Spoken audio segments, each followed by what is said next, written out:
மந்திரி சபை எப்படின்ற மந்திரி சபையில விஜய் கட்சி இருப்பாங்க, சீமான் கட்சி இருப்பாங்க, பிஜேபி இருப்பாங்க. அப்படி இதுல என்ன வரப்போகுதுன்னா சிக்கல், யாருக்கு எத்தனை சீட்? சீமான் கட்சியை வந்து ஒரு 10 பேரோட சுருக்கிக்கலாம். ஆமா, அவ்வளவுதான். ஆனா விஜய் கட்சி அப்படி சுருக்க முடியாது. விஜய் வந்து 90 சீட்டு வரைக்கும் கேட்டாருன்னு குருமூர்த்தியே சொல்றாரு. ஏப்பா, குருமூர்த்தியே சொல்லியிருக்காரு. ஆமா, ஒரு பேட்டியில சொல்லியிருக்காரு.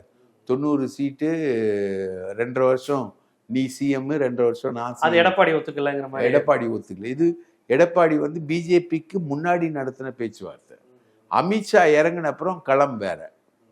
ரைட்டா? துணை முதல்வர் வரைக்கும் விஜய் வந்து நம்ம பவன் கல்யாண் ஃபார்முலால 25-30 சீட்டு டெப்டி சீஃப் மினிஸ்டர் அப்படின்னு வருவார் அப்படின்னு ஒரு எதிர்பார்ப்பு இருக்கு.